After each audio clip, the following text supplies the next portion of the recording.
Livro 8º. Sócrates. Pois bem. Então, estamos de acordo, Glauco, em que na cidade que busca uma organização perfeita haverá a comunidade das mulheres, a comunidade dos filhos e de toda a educação, assim como a das ocupações em tempo de guerra e de paz, e serão reconhecidos como soberanos os que se revelarem os melhores como filósofos e como guerreiros. Glauco, sim, estamos de acordo.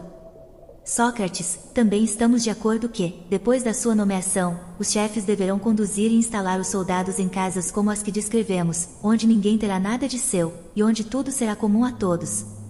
Além da questão do alojamento, determinamos também, se bem te lembras, a dos bens que eles poderão possuir. Glauco, sim, lembro-me. Entendemos que não deviam possuir nada, do que têm os guerreiros dos nossos dias, mas que, como atletas, guerreiros e soldados, receberão todos os anos dos outros cidadãos, como salário da sua guarda, o que é necessário à sua subsistência, pois devem zelar pela segurança, a sua própria e a do resto da cidade. Sócrates, exatamente. Visto que já tratamos dessa questão, tentemos lembrar do ponto em que nos desviamos, para que voltemos ao primeiro caminho. Glauco, não vejo nisso dificuldade. Depois de teres esgotado o que diz respeito ao Estado, dizias quase o mesmo que agora, afirmando que achavas bom o Estado que acabavas de descrever e o homem que lhe era semelhante, e isso, ao que tudo indica, apesar de teres a capacidade de nos falar de um Estado e de um homem ainda mais belos. No entanto, tu acrescentaste que as outras formas de governo são falhas, uma vez que aquela é boa.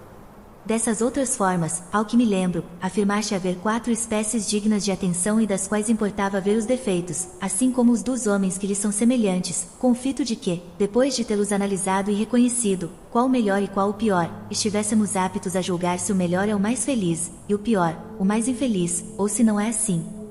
Então, como eu indaguei quais seriam as 4 formas de governo, Polemarco e Adimanto interromperam-nos, e aí iniciaste a discussão que nos conduziu até este ponto. Sócrates, lembras-te disso com muita clareza. Glauco, assim, faz igual aos pugilistas e concede-me outra vez a mesma posição, e tendo em vista que te faço a mesma questão, procura dizer o que estavas para responder. Sócrates, farei, se o puder. Glauco, desejo saber quais são os 4 governos de que falavas. É fácil satisfazer-te, pois que os governos a que me refiro são conhecidos. O primeiro e muito elogiado é o de Creta e da Lacedemônia, o segundo, que só se louva em segundo lugar, chama-se oligarquia. Trata-se de um governo repleto de vícios vários. Oposto a este vem, em seguida, a democracia. Por fim, vem a soberba tirania, contrária a todos os outros e que é a 4ª e a última doença do Estado. Conheces acaso outro governo que se possa ordenar numa classe bem distinta? As monarquias hereditárias, os principados venais e governos que se lhes assemelham não são, em dada medida, senão formas intermediárias e encontram-se tanto entre os bárbaros como entre os gregos. Glauco, realmente dizem que os há muitos estranhos. Sócrates, sabes que há tantas espécies de caráter como formas de governo? Ou pensas que essas formas provêm dos carvalhos e da rocha, e não dos costumes dos cidadãos, que arrastam todo o resto para o lado para que pendem? Glauco, não podem originar-se senão daí. Sócrates, portanto, se existem 5 espécies de cidades, o caráter da alma, nos indivíduos, será, igualmente, em número de 5. Glauco, com toda certeza. Sócrates, analisamos anteriormente o que corresponde à aristocracia e afirmamos, com razão, que é bom e justo. Glauco, sim. Sócrates, isto posto, não convirá passar em revista os caracteres inferiores, em primeiro lugar, o que ama a vitória e a honra, baseado no exemplo do governo da Lacedemônia, em segundo o oligárquico, o democrático e o tirânico. Depois de reconhecermos qual o mais injusto, oporemos este ao mais justo e poderemos aí terminar o nosso exame e ver como a pura justiça e a pura injustiça agem, respectivamente, no que diz respeito à felicidade ou à infelicidade do indivíduo, para que siga o caminho da injustiça, se nos deixarmos convencer por Trasímaco, ou a da justiça, se cedermos às razões que se manifestam a seu favor. Glauco, concordo plenamente, é assim que se deve proceder. Sócrates, e já que começamos por examinar os costumes dos estados antes de analisarmos os dos particulares, sendo este método mais claro, não devemos agora considerar primeiro o governo da honra, ao qual, como não tenho designação a dar-lhe, chamarei timocracia, e passar logo após ao exame do homem que se lhe assemelha, depois ao da oligarquia e do homem oligárquico, então lançar vistas para a democracia e o homem democrático, e por fim, em quarto lugar, considerar a cidade tirânica, depois a alma do tirânico, e procurar julgar com conhecimento de causa a indagação que nos propomos? Glauco, isso seria agir com disciplina a essa análise e a esse julgamento. Sócrates, tentemos, caro Glauco, explicar de que maneira se faz a transição da aristocracia para a timocracia. Não é uma verdade inconteste que toda a Constituição se modifica de acordo com quem detém o poder, quando a discórdia graça entre os seus membros, e assim, enquanto está de acordo consigo mesma, por muito pequena que se mostre, é impossível abalá-la? Glauco, assim me parece. Sócrates, nesse caso, como a nossa cidade será abalada? Por onde se infiltrará, entre os guardiões e os chefes, a discórdia que cada um destes lançará contra o outro e contra si mesmo? Desejas que, como Homero, conjuremos as musas para que nos digam, quem os impeliu à discórdia? Suponhamos que, brincando e se divertindo conosco como com crianças, falam, como se os seus discursos fossem sérios, no tom inflamado da tragédia. Glauco, como assim? Sócrates, mais ou menos desta forma, é difícil que um estado constituído como o vosso venha a se alterar. Porém, como tudo o que nasce é passível de corrupção, este sistema de governo não durará eternamente, mas dissolver-se-á, e aqui tens o modo. Para as plantas enraizadas na terra e para os animais que vivem à sua superfície, ciclos de fecundidade ou de esterilidade que afetam a alma e o corpo. Estes ciclos surgem quando as revoluções periódicas completam as circunferências dos círculos de cada espécie, e são curtas para as que têm uma vida curta, longas para as que têm uma vida longa. Pois bem, por muito sábios que sejam os chefes da cidade que vós educastes, não conseguirão nada pelo cálculo unido à experiência, quer suas gerações sejam boas ou não venham a existir. Estas coisas escapar-lhes-ão e farão filhos quando não o deveriam fazer. Para a raça divina, há um período que compreende um número perfeito. De modo contrário, para a raça humana, é o primeiro número no qual os produtos das raízes pelos quadrados, abrangendo 3 distâncias e 4 limites, dos elementos que fazem a igualdade e a desigualdade, o crescente e o decrescente, estabelecem entre todas as coisas relações racionais. Desses elementos, agrupado ao número 5 e multiplicado 3 vezes, dá 2 harmonias, sendo uma expressa por um quadrado cujo lado é múltiplo de 100, e a outra por um retângulo construído, por um lado, sobre 100 quadrados das diagonais racionais de 5, diminuídos cada um de uma unidade, ou das diagonais irracionais, diminuídos de 2 unidades, e por outro lado, sobre 100 cubos de 3. É este número geométrico total que determina os bons e os maus nascimentos, e quando os vossos guardiões, não o conhecendo, unirem moças e rapazes fora de propósito, os filhos que nascerem desses casamentos não serão favorecidos nem pela natureza, nem pela fortuna. Os seus antecessores colocarão os melhores à cabeça do governo, mas, como disso são indignos, logo que assumirem os cargos dos seus pais passarão a menosprezar-nos, apesar de serem guardiões, não honrando, como deveriam, primeiramente a música, em seguida a ginástica. Assim, tereis uma geração nova bem menos culta. Daí sairão chefes pouco capazes de zelar pelo Estado e que não sabem notar a diferença nem das raças de Hesíodo, nem das vossas raças de ouro, prata, bronze e feno. Deste modo, misturando-se o ferro com a prata e o bronze com o ouro, resultará destas misturas um defeito de conveniência, de regularidade e de harmonia que, uma vez instaurado, engendra sempre a guerra e o ódio. E esta é a origem que se deve atribuir à discórdia, em toda parte que se declare. Glauco, devemos reconhecer que as musas responderam bem. Sócrates, certamente, visto que são musas. Glauco, e então? O que dizem elas além disso? Sócrates, uma vez instaurada a divisão, as 2 raças de feno e bronze aspiram a enriquecer e adquirir posses de terras, casas, ouro e prata, ao passo que as raças de ouro e prata, sendo ricas por natureza, tendem para a virtude e a manter a antiga constituição. Depois de muitas violências e lutas, concorda-se em dividir as terras e ocupá-las, bem como as casas, e aqueles por quem anteriormente zelavam como seus concidadãos, como homens livres e amigos, agora subjugam-nos, tratam-nos como periecos e servidores, e continuam eles a ocupar-se da guerra e da guarda dos outros. Glauco, sim, parece-me que é daí que se origina essa mudança. Sócrates, aí está. Um tal governo não estará situado entre a aristocracia e a oligarquia? Glauco, estará, com certeza. Sócrates, vês então como se fará a mudança. Mas qual será a sua forma? Não é evidente que deverá imitar, por um lado, a constituição anterior, e por outro, a oligarquia, mas que terá também alguma coisa que lhe será própria? Glauco, assim me parece. Sócrates, pelo respeito aos chefes, pela aversão dos guerreiros à agricultura, às artes manuais e às outras profissões lucrativas, pela instituição das refeições em comum e a prática dos exercícios ginásticos e militares, por todos estes aspectos, não recordará a constituição anterior? Glauco, sim. Sócrates, mas o medo de nomear os sábios para as magistraturas, visto que aqueles que se terão não serão mais simples e firmes, mas de caráter dúbio, a inclinação para o caráter irascível e mais simples, moldado mais para a guerra do que para a paz, a estima em que se terão as manhãs e os estratagemas guerreiros, o hábito de ter sempre a arma à mão, a maior parte dos aspectos deste gênero não lhe serão específicos? Glauco, sim.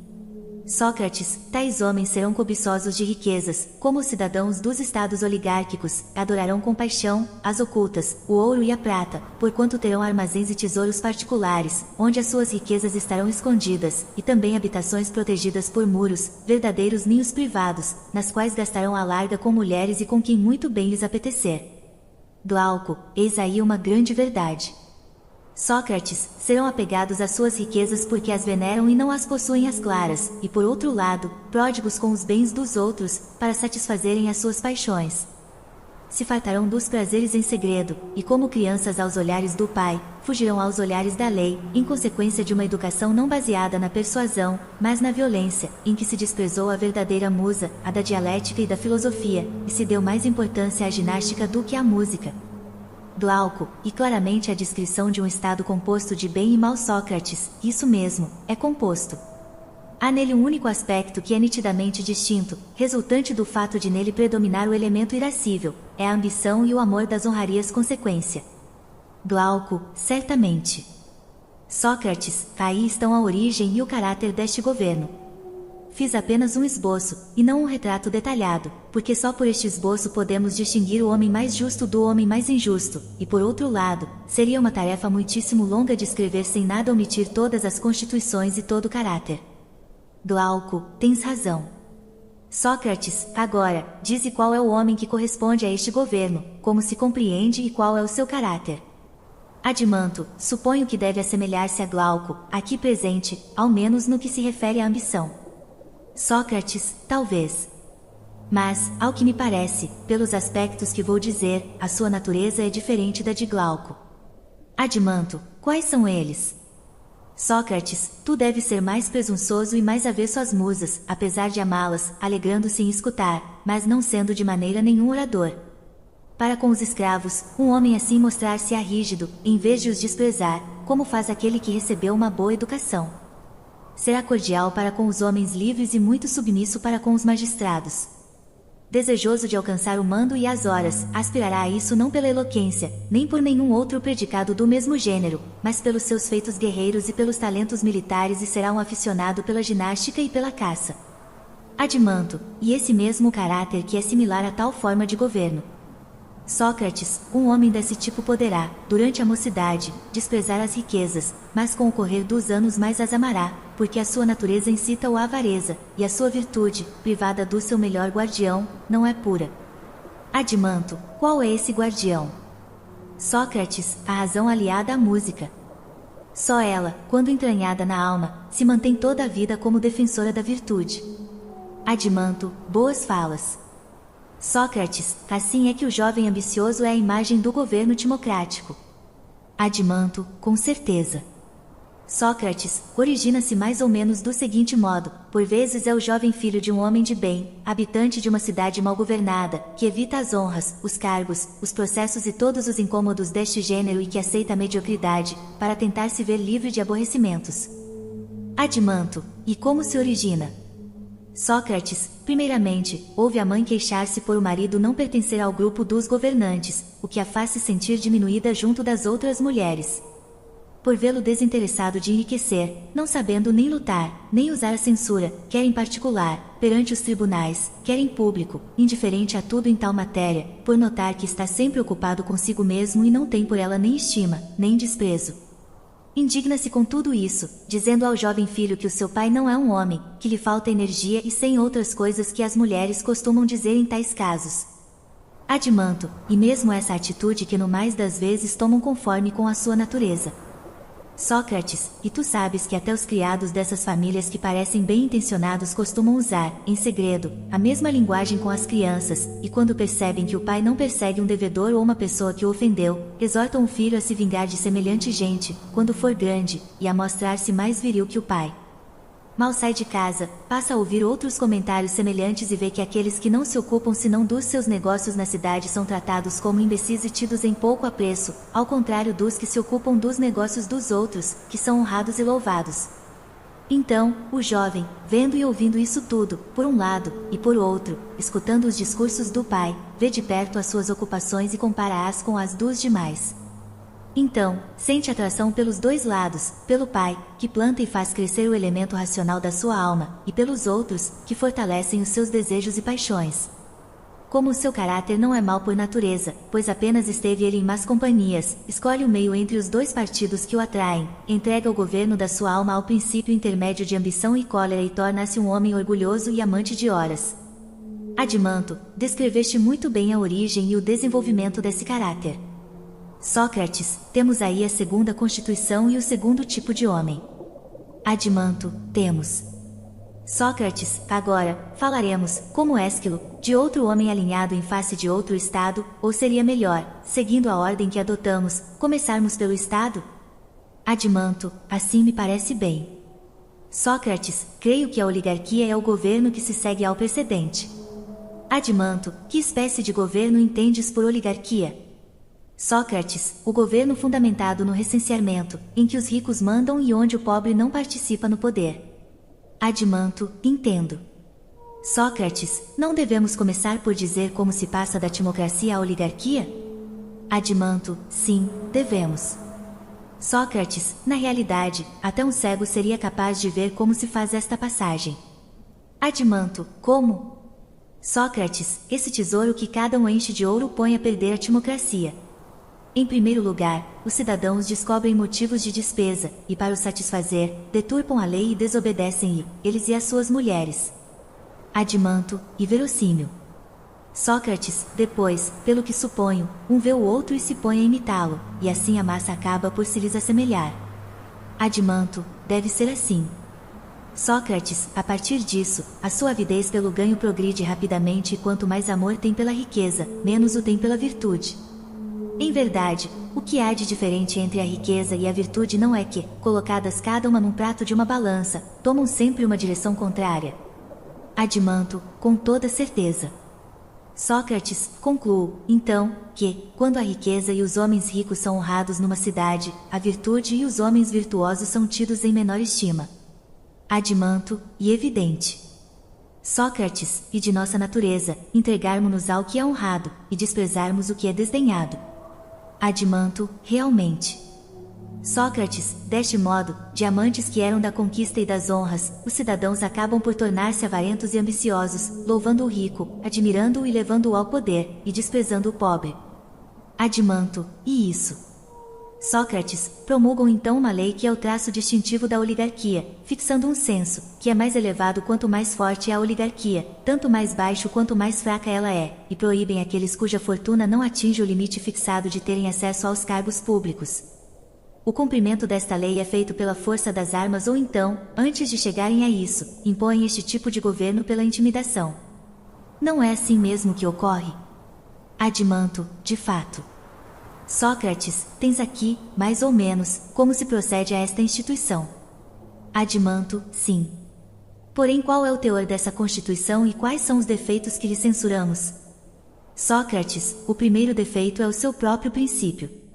Considera o que aconteceria se os navegantes fossem escolhidos segundo o censo e se afastasse o pobre, embora fosse ele mais capaz de segurar o leme. Admanto, a navegação talvez se tornasse perigosa. Sócrates, e não seria dessa forma para outro comando qualquer? Adimanto, penso que sim. Sócrates, exceto no que se refere ao comando de uma cidade ou incluindo também este? Adimanto, este, sobretudo, visto que é o mais difícil e o mais importante. Sócrates, assim, a oligarquia começará por ter este grave defeito. Adimanto, ao que parece. Sócrates, então analisa-se o defeito que se segue é menor. Adimanto, qual é ele? Sócrates, é preciso que tal cidade não seja una, mas dupla, a dos pobres e a dos ricos, que vivem sobre o mesmo solo e conspiram sem cessar uns contra os outros? Adimanto, por Zeus. Esse defeito não é menor que o primeiro. Sócrates, também não é uma vantagem para os oligarcas ficarem na quase impossibilidade de combater, porque haveriam de precisar armar a multidão, e aí iriam receá-la mais do que ao inimigo, ou, dispensando-a, mostrar-se verdadeiramente oligárquicos no combate. Além disso, não quererão se prejudicar com as despesas da guerra, ciosos como são das suas riquezas. Adimanto, não é, portanto, uma vantagem. Sócrates, e o que censuramos há pouco, a multiplicidade das ocupações, agricultura, comércio, guerra, a que se entregam as mesmas pessoas numa cidade. É isto um bem, na tua opinião? Adimanto, não, absolutamente. Sócrates, vê agora, se de todos estes males, o que vou dizer não é o maior, de que a oligarquia é a primeira a ser atingida. Adimanto, qual? É. Sócrates, a liberdade que a cada um é dada de dispor de todos os seus bens ou de adquirir os dos outros, e depois, de tudo se desfazer, permanecer na cidade sem exercer nenhuma função, nem de comerciante, nem de artesão, nem de cavaleiro, nem de soldado, sem outro título a não ser o de pobre e indigente. Adimanto, é verdade, a oligarquia é a primeira a ser atingida por esse mal. Sócrates, não se pode evitar esta desordem nos governos deste gênero, do contrário, uns não seriam excessivamente ricos e outros não estariam na mais completa miséria. Adimanto, é verdade. Sócrates, repara também nisto, esse homem, quando era rico e gastava os seus bens, era mais útil à cidade nas funções a que acabamos de nos referir? Ou, embora se fazendo passar por um dos chefes, não era, na realidade, nem chefe, nem servidor do Estado, mas apenas dissipador dos seus bens? Adimanto, sim. E precisamente dessa forma, Sócrates não era mais que um dissipador. Sócrates, poderemos então dizer desse homem que, como o zangão nasce numa célula para ser o flagelo da colmeia, ele, também um zangão, nasce numa família para ser o flagelo da cidade? Adimanto, tenho certeza disso. Sócrates, mas não é verdade, Adimanto, que o Criador fez nascer sem ferrão todos os zangões alados, ao passo que, entre os zangões com 2 pés, se uns não têm ferrão, outros os têm, e terríveis. Pertencem à primeira classe os que morrem indigentes na velhice, à segunda, todos os que denominamos malfeitores. Adimanto, e a pura verdade. Sócrates, fica claro, então, que em toda cidade de onde vires pobres se esconderão também ladrões, salteadores de templos e artesãos de todos os crimes dessa espécie. Adimanto, fica claro. Sócrates, fora, não vês mendigos nas cidades oligárquicas? Adimanto, com exceção dos chefes, quase todos os cidadãos o são. Sócrates, não devemos acreditar, dessa forma, que há nas cidades muitos malfeitores providos de ferrões, que as autoridades contêm deliberadamente pela força? Adimanto, devemos crer, com efeito. Sócrates, e não diremos que é a ignorância, a má educação e a forma de governo que fazem com que surjam aí pessoas de tal espécie? Adimanto, sim, diremos. Sócrates, este é, pois, o caráter da cidade oligárquica, e aí estão os seus vícios, e talvez haja mais. Adimanto, assim creio. Sócrates, mas vamos considerar terminado o quadro desta constituição a que chamamos oligarquia, onde o censo faz os magistrados. Agora, analisemos o homem que lhe corresponde, como se forma e qual o seu caráter. Adimanto, concordo. Sócrates, não é justamente deste modo que ele passa do espírito timocrático ao oligárquico? Adimanto, como? Sócrates, o filho do timocrático começa por imitar o pai e a seguir os seus passos. Mas depois, quando o vê despedaçar-se subitamente contra o Estado, como contra um rochedo, e depois de ter dilapidado a riqueza e se ter dissipado a si mesmo à frente de um exército ou no exercício de uma alta função, cair diante de um tribunal, ultrajado por delatores, condenado à morte, ao exílio ou à perda da honra e de todos os bens. Adimanto, isso é comum. Sócrates, ao ver este tipo de coisa, meu amigo, estas desgraças e ao compartilhá-las, estando despojado do patrimônio e tendo receio por sua própria pessoa, penso que logo derruba do trono que lhes tinha erguido na alma a ambição e a soberba. Então, humilhado pela sua pobreza, volta-se para o negócio, e pouco a pouco, à custa de muito trabalho e fazendo economias, junta haveres. Não achas que então colocará nesse trono interior o espírito de cupidez e de avareza, que fará dele, no seu íntimo, o grande rei, cingindo-o com a tiara, o colar e a cimitarra? Adimanto, acho. Sócrates, quanto ao espírito racional e corajoso, deita-os ao chão, suponho eu, de um e outro lado desse rei, e aí, tendo-os reduzido a escravos, não permite que o primeiro tenha outros pontos de interesse e pesquisa que não sejam os meios de aumentar a sua fortuna, que o segundo admire e honre outra coisa que não seja a riqueza e os ricos e ponha a sua dignidade em algo diferente da posse de grandes bens e do meio de consegui-lo. Adimanto, não há outra estrada por onde um homem possa passar com mais rapidez e com mais segurança da ambição à avareza. Sócrates, então podemos dizer que esse homem é um oligarca? Adimanto, com certeza, no momento em que se deu a mudança, era ele semelhante à constituição de que teve origem a oligarquia. Sócrates, vejamos então se assemelha a esta. Adimanto, vejamos, pois. Sócrates, primeiramente, não te parece que se lhe assemelha pelo enorme caso que faz da fortuna? Adimanto, parece-me. Sócrates, além do mais, se lhe assemelha pelo espírito poupador e astucioso, que satisfaz unicamente os seus desejos prementes, privando-o de qualquer outro gasto e dominando os outros anseios que considera frívolos. Adimanto, não é mais que a verdade. Nota, trata-se das insígnias do grande rei, nome dado pelos gregos ao rei dos persas. Fim de nota. Sócrates, e um indivíduo sórdido, que faz dinheiro de tudo e só pensa em acumular. É, por fim, um desses homens que a multidão ovaciona. Mas um tal indivíduo não é semelhante ao governo oligárquico? Adimanto, assim me parece, pois que, como esse governo, honra mais que tudo as riquezas. Sócrates, tenho para mim que esse homem não pensou muito em instruir-se. Adimanto, parece que não. Caso contrário, não teria aceitado um cego para guiar o coro dos seus desejos e não o teria na mais alta conta. Sócrates, muito bem, mas considera o que te digo. Não diremos que a falta de instrução fez nascer nele desejos da natureza do zangão, uns mendigos, outros malfeitores, que dominam pela força os seus maus pendores? Adimanto, sim, com certeza. Sócrates, sabes tu, onde deves fixar o olhar para descobrires o malefício desses desejos? Adimanto, onde? Sócrates, olha para ele quando é encarregado de uma tutela ou de qualquer outro encargo, onde terá toda a liberdade de agir mal. Adimanto, muito bem. Sócrates, e isso não põe em evidência que, nos outros mistérios, onde é avaliado por uma aparência de justiça, contém os seus maus pendores por um tipo de violência sensata, não os fazendo crer que é preferível não lhe ceder, nem os acalmando por meio da razão, mas vigiando-os devido à obrigação e ao medo, dado que treme por seus haveres? Adimanto, indubitavelmente. Sócrates, por Zeus, meu amigo.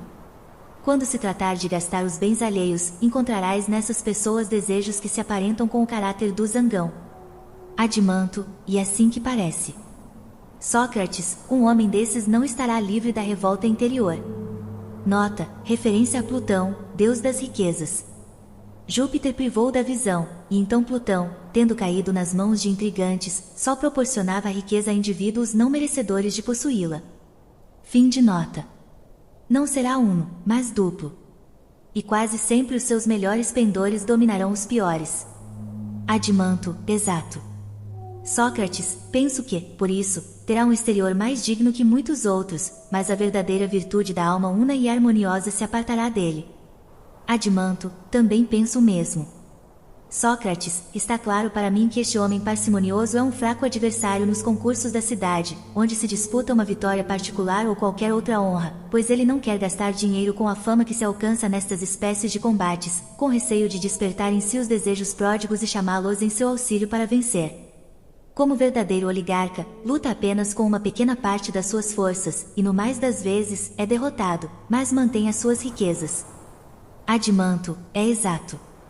Sócrates, poderemos duvidar que este parcimonioso, este homem de negócios, se situa junto da cidade oligárquica em virtude da sua semelhança com ela? Adimanto, de modo algum. Sócrates, parece-me que agora devemos estudar a democracia, como se forma e qual sua origem, para conhecermos o caráter do homem que lhe assemelha e fazê-lo comparecer em juízo. Adimanto, sim, devemos seguir esse caminho. Sócrates, pois bem. Não é por efeito da insaciável cobiça do indivíduo de possuir os bens e de tornar-se tão rico quanto possível que se passa da oligarquia à democracia? Adimanto, como dizes? Sócrates, os chefes, neste regime, devem a sua autoridade aos grandes bens que possuem. Dessa forma, recusar-se-ão, suponho, a fazer uma lei para reprimir a libertinagem dos jovens e a dissipação de seu patrimônio, visto que têm a intenção de comprá-lo ou de o conseguirem pela usura, para se tornarem ainda mais ricos e poderosos. Adimanto, sem dúvida, é isso. Sócrates, então, não fica claro que, num Estado, os cidadãos não podem honrar a riqueza e ao mesmo tempo adquirem a temperança conveniente, mas são obrigados a renunciar a uma ou a outra. Adimanto, fica claro. Sócrates, desse modo, nas oligarquias, os chefes, pela sua negligência e as facilidades que concedem à libertinagem, reduzem por vezes à indigência homens nobres. Adimanto, é verdade. Sócrates, e ao que me parece, assim temos estabelecidas nas cidades as pessoas providas de ferrões e bem armadas, umas atoladas em dívidas, outras em infâmia, outras ainda nas duas coisas ao mesmo tempo, e cheias de ódio por aqueles que adquiriram os seus bens, conspiram contra eles e contra o resto dos cidadãos. Esses desejam vivamente a revolução. Adimanto, realmente. Sócrates, porém, os usurários seguem de cabeça baixa, sem parecerem ver as suas vítimas. Prejudicam com o seu dinheiro quem quer que lhes dê oportunidade para isso entre os cidadãos, e ao mesmo tempo que multiplicam os juros do seu capital, fazem multiplicar na cidade a raça do zangão e do mendigo. Adimanto, e poderia ser de outro modo? Sócrates, vê que não desejam de modo algum pôr fim a essa crueldade, impedindo os particulares de disporem arbitrariamente dos seus bens, nem fazendo uma lei que suprima tais abusos. Adimanto, qual seria essa lei? Sócrates, uma que se serviria de alternativa para a outra contra os dissipadores e que obrigaria os cidadãos à honestidade. Se o legislador estabelecesse que as transações voluntárias se fizessem em geral com risco daquele que empresta, a imprudência seria menor na cidade e ver-se-iam menos desses males a que nos referíamos há pouco. Adimanto, muito menos, é cedo. Sócrates, ao passo que, hoje, pelo seu comportamento, os governantes reduzem os governados a esta triste situação. E no que diz respeito a eles próprios e aos seus descendentes, não é verdade que estes jovens são dissolutos, fracos para os exercícios físicos e intelectuais, indolentes e incapazes de resistir quer ao prazer, quer ao desgosto? Adimanto, estou inteiramente de acordo. Sócrates, e eles próprios, com o único fito de enriquecer e desprezando todo o resto, inquietar-se-ão mais com a virtude do que os pobres? Adimanto, não.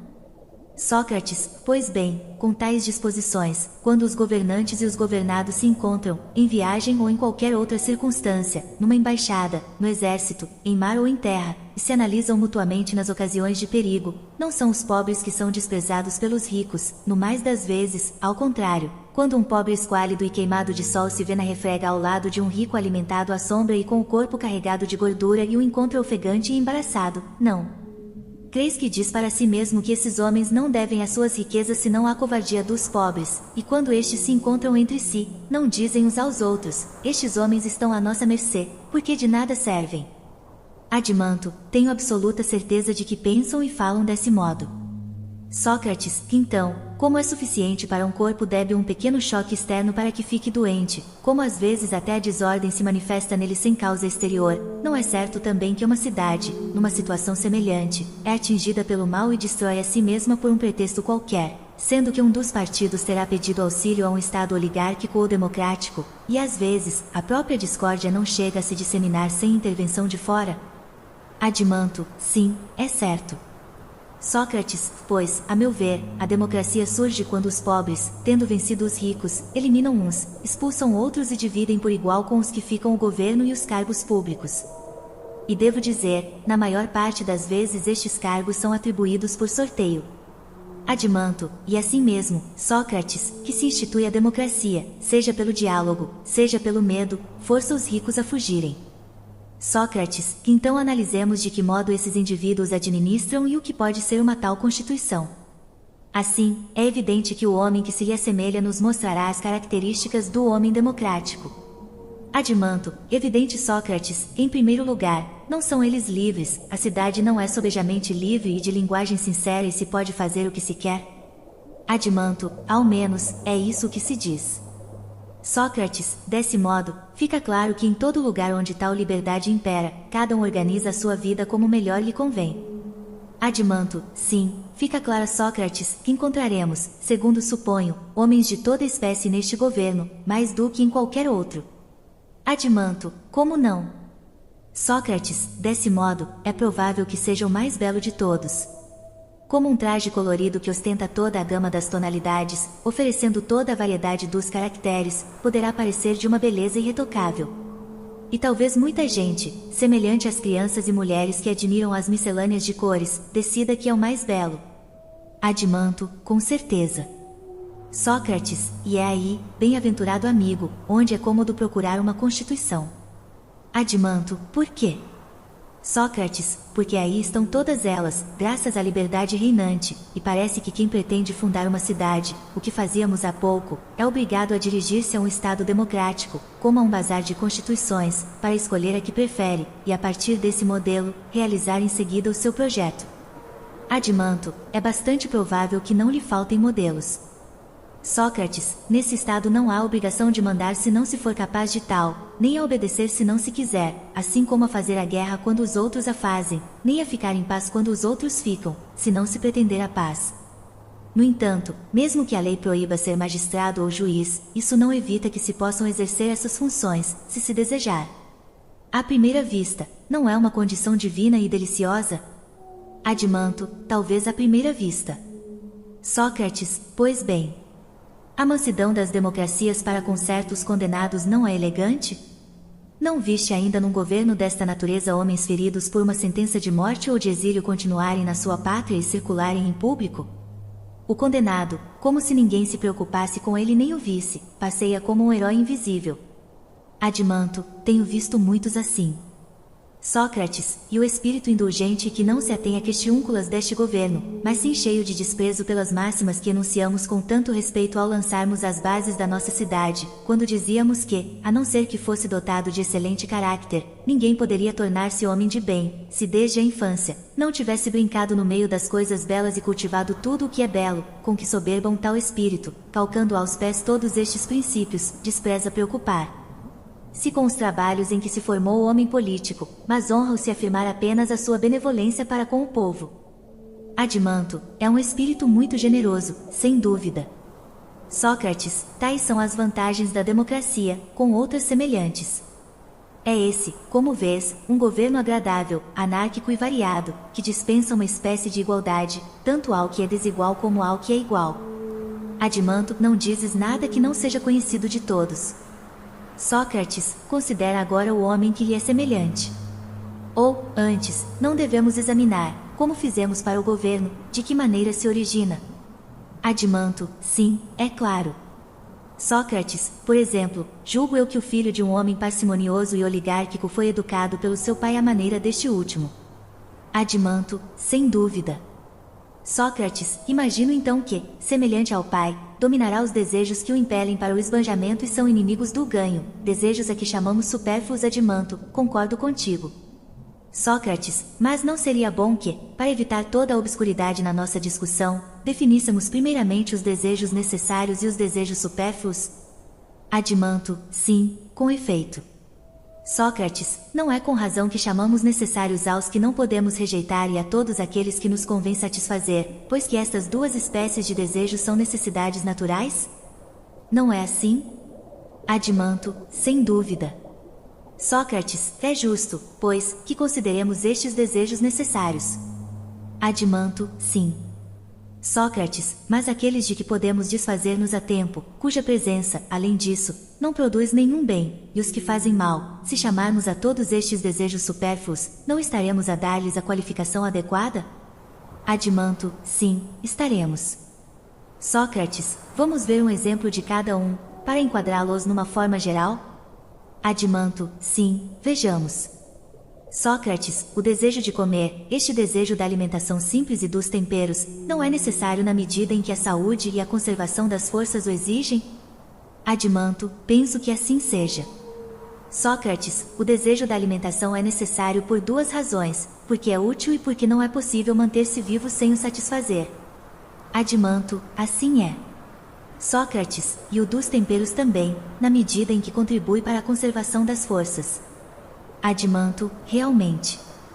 Sócrates, mas não devemos considerar supérfluo o desejo que vai além e incide sobre pratos mais requintados, e que, reprimido desde a infância pela educação, pode desaparecer na maioria dos homens, tornando-se prejudicial ao corpo e não menos prejudicial à alma no aspecto da prudência e da temperança?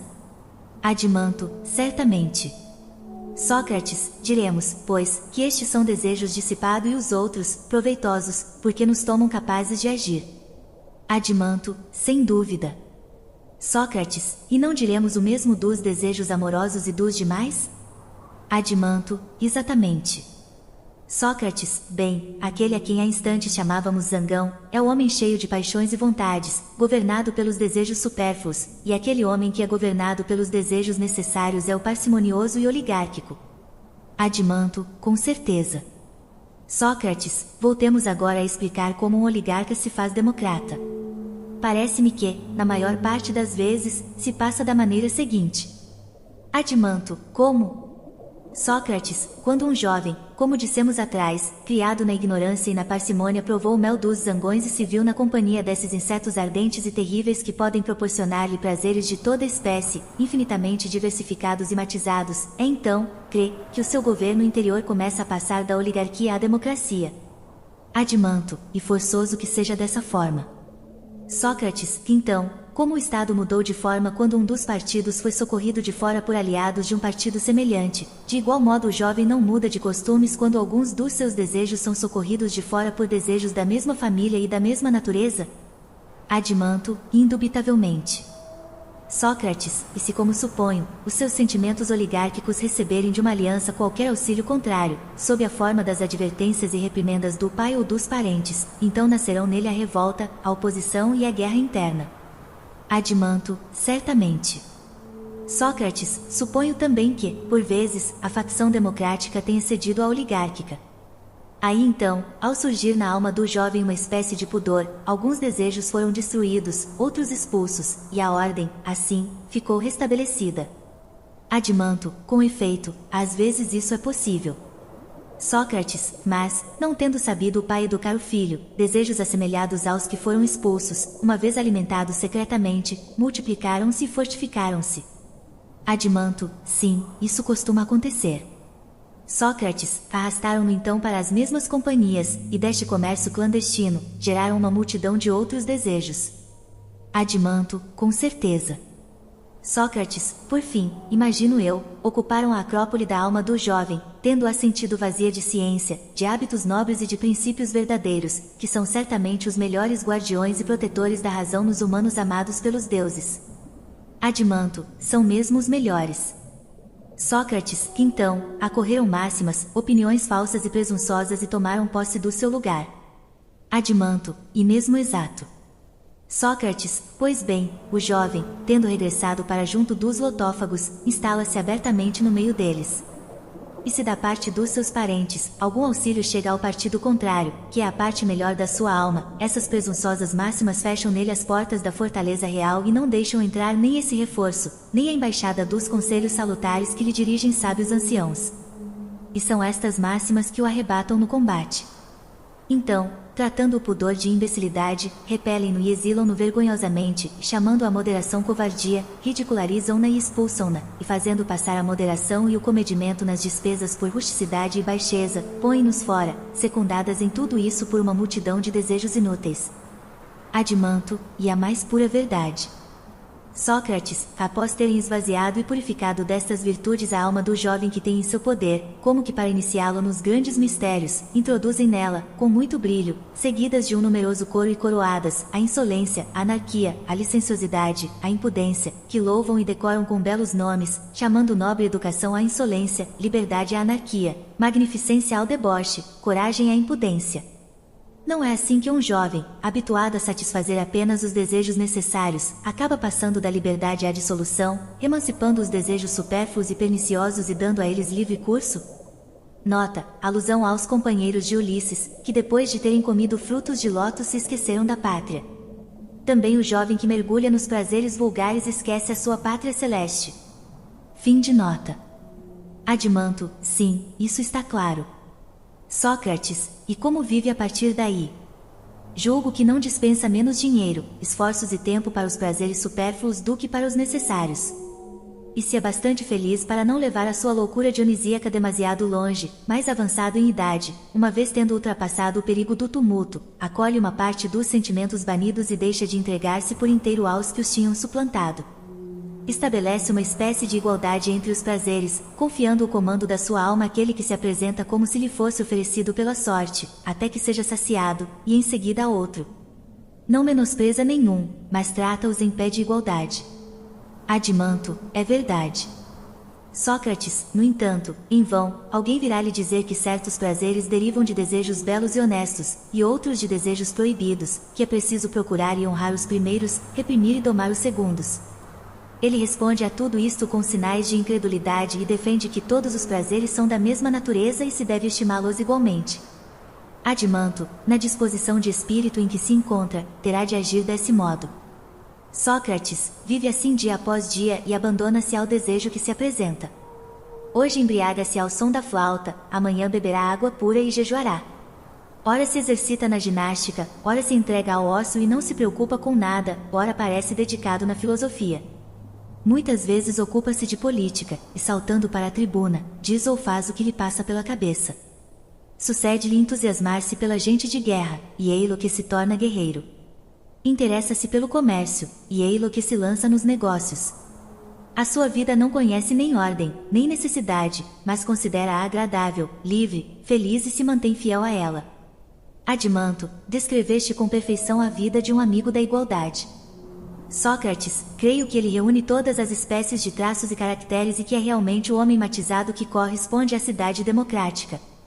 Por isso, muitas pessoas de ambos os sexos invejam o seu estilo de existência, em que se encontra a maior parte dos modelos de governos e costumes. Adimanto: compreendo. Sócrates: pois que classifiquemos este homem em face da democracia, visto que foi com razão que o denominamos democrático. Adimanto: sim, façamo-lo. Sócrates: resta-nos agora estudar a mais bela forma de governo e o mais belo caráter, quero dizer, a tirania e o tirano. Adimanto: perfeitamente. Sócrates: vejamos, meu caro amigo, sob que aspectos se apresenta a tirania, dado que, quanto à sua origem, é quase evidente que se origina da democracia. Adimanto: e claro. Sócrates: desse modo, afirmo que a passagem da democracia à tirania se faz da mesma maneira que a da oligarquia à democracia. Adimanto: como? Sócrates: o B se propunha e que deu origem à oligarquia era a riqueza, não era? Adimanto: sim, era.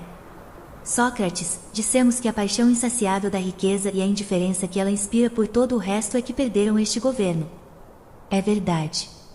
Sócrates: sendo assim, diz, não é o desejo insaciável daquilo que a democracia considera o seu bem supremo que a perde?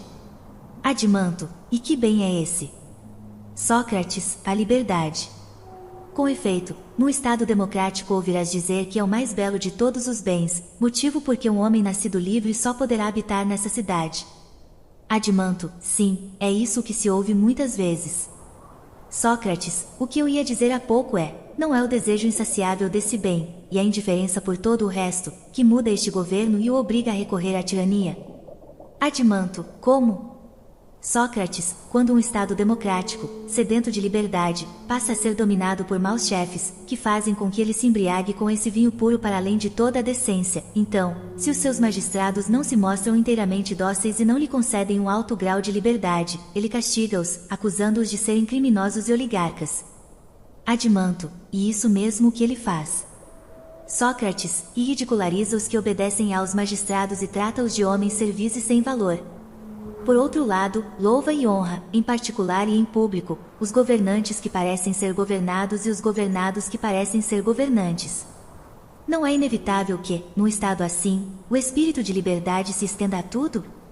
Adimanto, claro, como não? Sócrates, e que penetre, Adimanto, no interior das famílias e que, por último, a anarquia se transmita até aos próprios animais? Adimanto, o que queres dizer? Sócrates, que o pai se habitua a tratar o filho como seu igual e a temer os filhos dele. Que o filho se assemelha ao pai e não respeita nem teme os pais, porque quer ser livre. Que o meteco se torna igual ao cidadão, o cidadão ao meteco e do mesmo modo todo estrangeiro. Adimanto, na verdade, é assim. Sócrates, aqui tens o que acontece e outros pequenos abusos como estes. O mestre receia os discípulos e lisonjeia-os, os discípulos fazem pouco caso dos mestres e dos pedagogos. De modo geral, os jovens imitam os mais velhos e disputam com eles em palavras e ações. Os idosos, por seu lado, sujeitam-se às maneiras dos jovens e mostram-se cheios de gentileza e petulância, imitando a juventude, com medo de serem considerados enfadonhos e despóticos. Adimanto, e assim, realmente. Sócrates, mas, meu caro, o limite extremo do excesso de liberdade que um tal estado oferece é atingido quando as pessoas dos dois sexos que se compram como escravos não são menos livres do que aqueles que as compraram. E quase nos esquecíamos de dizer até onde vão a igualdade e a liberdade nas relações, entre os homens e as mulheres. Adimanto, mas por que não havemos de dizer, segundo a expressão de Ésquilo, o que tínhamos na ponta da língua? Sócrates, está certo, e é isso que faço. Até que ponto os animais domesticados pelos homens são aqui mais livres do que em outra parte é coisa que custa acreditar quando se não a viu. Na verdade, como diz o provérbio, as cadelas comportam-se aí como as donas, os cavalos e os burros, habituados a uma marcha livre e altiva, atropelam todos os que encontram no caminho, quando estes não lhe cedem a vez. E o mesmo sucede com o resto, tudo transborda de liberdade. Adimanto, estás a relatar-me o meu próprio sonho, visto que é rara vez que isso não me aconteça, quando vou ao campo. Sócrates, bem, vês o resultado de todos estes abusos acumulados? Compreendes que tornam a alma dos cidadãos tão melindrosa que, à mínima aparência de opressão, estes se indignam e revoltam? E acabam, como sabes, por não se importar com as leis escritas ou não escritas, para que não venham a ter nenhum senhor. Adimanto, sei disso muitíssimo bem. Sócrates, pois então, meu amigo, é este governo tão belo e arrogante que dá origem à tirania, pelo menos a meu ver. Adimanto, arrogante, com efeito. Mas o que acontece em seguida?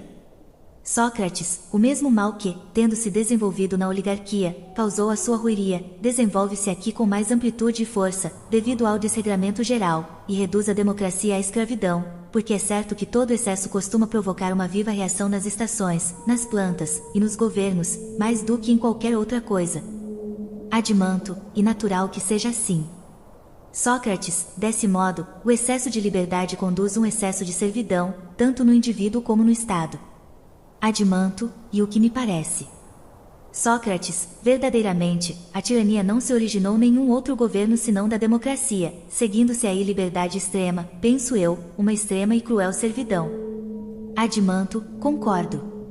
Sócrates, mas creio que não era isso o que tu me perguntavas. Queres saber que mal é esse, comum à oligarquia, à democracia, que reduz a última à escravidão? Adimanto, é isso. Sócrates, que seja. Entendia por isso essa raça de homens ociosos e dissipadores, uns mais corajosos, que vão à frente, outros mais covardes, que o seguem. Comparamo-los a zangões, os primeiros munidos de ferrão, os segundos desprovidos dele. Adimanto, e com justeza. Sócrates, vê, quando estas duas espécies de homens aparecem num corpo político, perturbam-no totalmente, como fazem a fleuma e a bis no corpo humano. E preciso que o sábio legislador, no papel de médico do Estado, se acautele previamente, tal como o prudente apicultor, em primeiro lugar, para impedir que elas aí nasçam, ou, se não o conseguir, para suprimir com os próprios alvéolos. Adimanto, sim, por Zeus. E isso mesmo o que deve ser feito. Sócrates, agora sigamos este processo, para vermos mais claramente o que procuramos. Adimanto, qual? Sócrates, dividamos, em pensamento, uma cidade democrática em 3 classes, tal como é, na realidade. A primeira é essa casta que, em consequência do desregramento público, não se desenvolve menos do que na oligarquia. Adimanto, assim é, Sócrates, com a diferença de que é muito mais ardente nesta última. Adimanto, por quê? Sócrates, na oligarquia, já que é desprovida de crédito e mantida à margem do poder, fica inativa e não ganha poder. Na democracia, pelo contrário, é ela que governa quase com exclusividade. Os mais ousados do grupo falam e atuam. Os demais, sentados perto da tribuna, se intimidam e fecham a boca ao contraditor, de modo que, num tal governo, todos os assuntos são regulados por eles, com exceção de um pequeno número. Adimanto, e isso. Sócrates, há também uma outra classe, que se distingue sempre da multidão. Adimanto, qual é? Sócrates, como toda a gente trabalha para enriquecer, os que são naturalmente mais disciplinados tornam-se, em geral, os mais ricos. Adimanto, e o que parece. Sócrates, e aí, suponho, que há mel em abundância para os zangões e que é mais fácil de extrair. Adimanto, é verdade. Afinal, como se poderia tirá-lo daqueles que pouco têm? Sócrates, por esse motivo, é a esses ricos que se dá o nome de erva de zangões. Adimanto, parece-me que sim. Sócrates, a terceira classe é o povo, todos os que trabalham com as mãos e os que são estranhos aos negócios e não possuem quase nada. Numa democracia, esta classe é a mais numerosa e a mais poderosa. Quando está unida. Adimanto, é verdade. Mas não se dispõe muito à união, a menos que lhe caiba uma parte de mel. Sócrates, por isso mesmo, cabe-lhe sempre algum, na medida em que os chefes podem apoderar-se da fortuna dos possuidores e distribuí-la pelo povo, embora guardando para eles a maior e melhor parte. Adimanto, sem dúvida é assim que recebe alguma coisa. Sócrates, no entanto, os ricos despojados são, penso, obrigados a defender-se, falam ao povo e servem-se de todos os meios ao seu alcance. Adimanto, sem dúvida. Sócrates, os demais, por sua vez, acusam-nos, embora não desejem a revolução, de conspirarem contra o povo e de serem oligarcas. Adimanto, com efeito. Sócrates, quando veem que o povo, não por má vontade, mas por ignorância, e porque é enganado pelos seus calúniadores, tenta prejudicá-los, então, quer queiram, quer não, tornam-se verdadeiros oligarcas, e isso não se faz de sua livre e espontânea vontade, uma vez mais, é o zangão que provoca este mal, picando-os. Adimanto, é isso. Nota, alusão ao adágio grego, os zangão alimentam-se do trabalho alheio. Fim de nota. Sócrates, vem daí perseguições, processos e lutas entre uns e outros. Adimanto, sem dúvida nenhuma. Sócrates, agora, o povo não tem o costume invariável de pôr à sua frente um homem cujo poder alimenta e engrandece? Adimanto, com efeito, tem esse costume. Sócrates, então, é claro que, se o tirano surge em alguma parte, é na raiz desse protetor, e não em alguma outra, que fixa o seu caule. Adimanto, está claro e evidente. Sócrates, mas onde começa a transformação do protetor em tirano?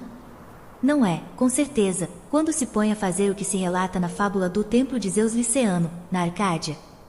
Adimanto, o que diz a fábula?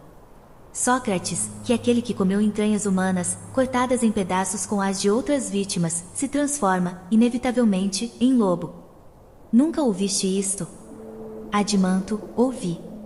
Sócrates, do mesmo modo, quando o chefe do povo, seguro da obediência inconteste da multidão, não sabe abster-se do sangue dos homens da sua tribo, mas, acusando-os injustamente, como é costume dos seus iguais, e levando-os até os tribunais, se mancha de crimes mandando tirar-lhes a vida, quando, com uma língua e uma boca ímpias, prova o sangue da sua família, exila e mata, deixando ao mesmo tempo entrever a supressão das dívidas e uma nova partilha das terras, então um tal homem não deve necessariamente, e como por uma lei do destino, morrer à mão dos seus inimigos ou tomar-se tirano, e de homem se transformar em lobo. Adimanto, e forçoso, com certeza. Sócrates, aqui está o homem que fomenta a revolta contra os ricos. Adimanto, sim. Sócrates, pois bem. Se depois de ter sido expulso ele ainda voltar, apesar dos seus inimigos, não será um tirano completo? Adimanto, e evidente que sim. Sócrates, porém, se os ricos não podem expulsá-lo, nem provocar a sua morte indispondo-o contra o povo, buscam fazê-lo perecer em segredo, por morte violenta. Adimanto, sim, isso costuma acontecer. Sócrates, e nesse ponto que todos os ambiciosos inventam o famoso pedido do tirano, que consiste em solicitar ao povo guardas de corpo, para lhe conservar o seu protetor. Adimanto, e o povo aceita porque, se bem receie pelo seu protetor, possui muita confiança em si mesmo. Sócrates, com efeito, assume. Adimanto, sem dúvida.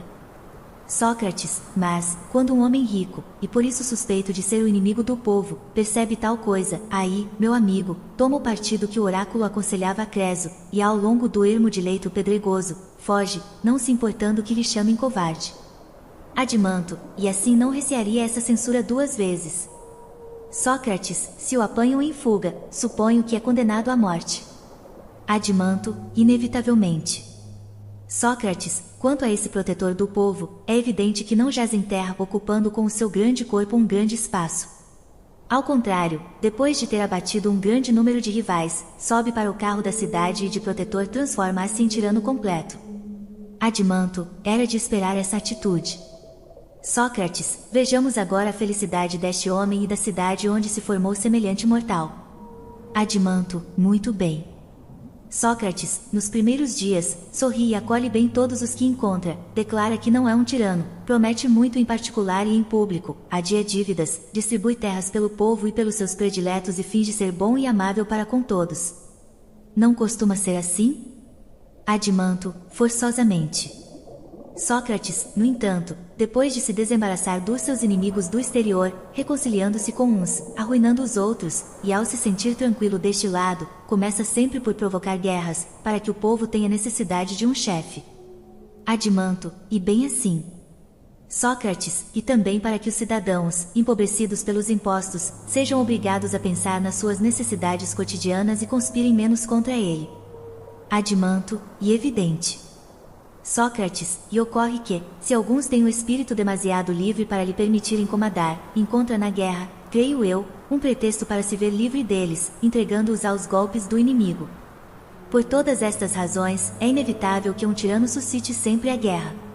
Adimanto, e natural. Sócrates, mas, ao fazê-lo, torna-se cada vez mais odioso aos cidadãos. Adimanto, como ser diferente? Sócrates, e não acontece que, entre aqueles que contribuíram para sua elevação, alguns falem livremente, quer diante dele, quer entre eles próprios, e critiquem o que se passa? Pelo menos os mais corajosos? Adimanto, sim. Sócrates, é necessário, desse modo, que o tirano os elimine, se quiser continuar a ser o chefe, e que acabe por não deixar, tanto entre os seus amigos como entre os inimigos, nenhum homem de algum valor. Adimanto, e evidente. Sócrates, com olhar arguto, deve distinguir os que têm coragem, grandeza de alma, prudência, riquezas, e a sua felicidade é tanta que se vê forçado, quer queira, quer não, a declarar guerra a todos e a preparar-lhes armadilhas, até que consiga depurar o Estado. Adimanto, linda maneira de depurá-lo. Sócrates, sim, é o oposto da que utilizam os médicos para curar o corpo. Estes últimos fazem desaparecer o que há de mal e deixam o que há de bom, o tirano faz o contrário. Adimanto, será obrigado a isso, se quiser conservar o poder.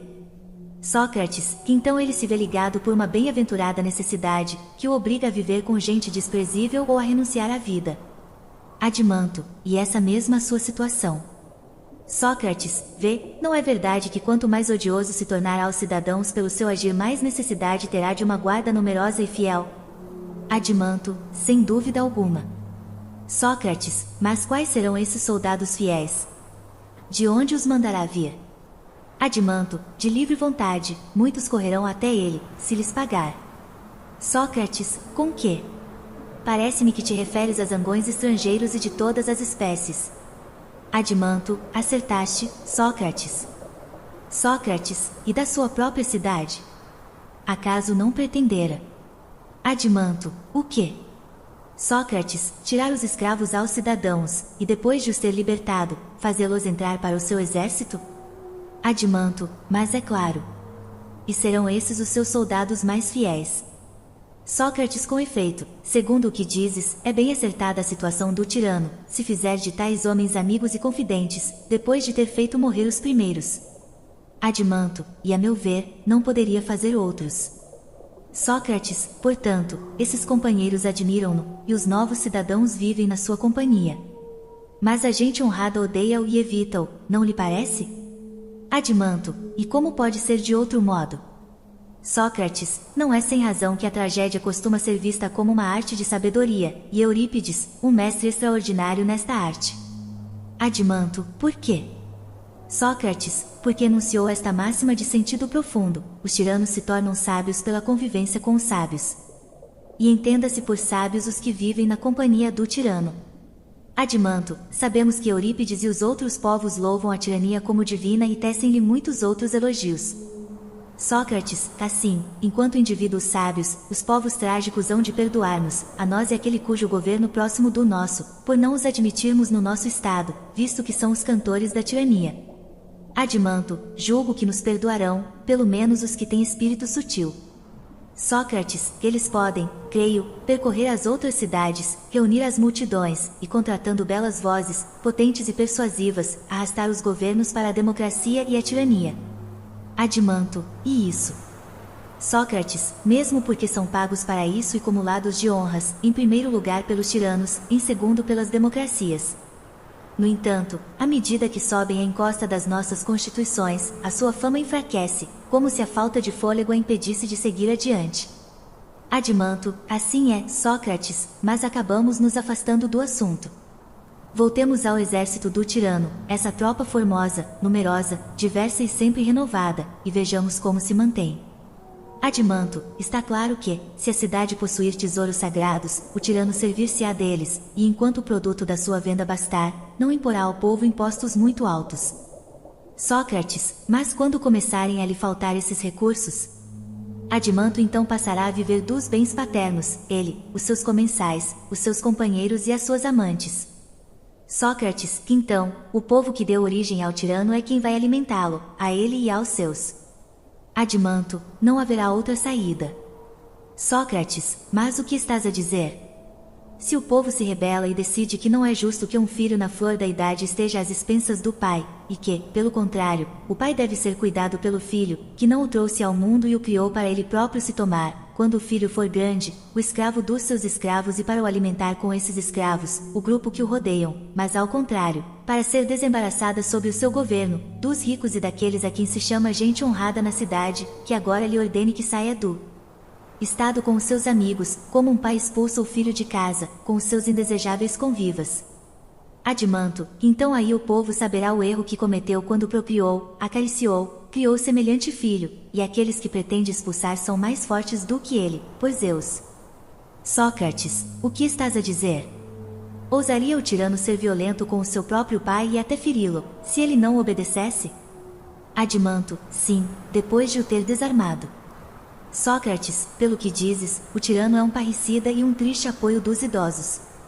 Então, ao que me parece, chegamos ao que se costuma chamar de tirania. O povo, de acordo com o ditado, evitando a fumaça da submissão a homens livres, caiu no fogo do despotismo dos escravos, e em troca de uma liberdade excessiva e inoportuna, vestiu a farda mais dura e mais amarga das servidões. Adimanto, em verdade, é o que acontece. Sócrates, ora bem. Implicará erro se dissermos que explicamos de modo adequado a transição da democracia à tirania e o que é esta, uma vez formada? Adimanto, a explicação cabe com perfeição.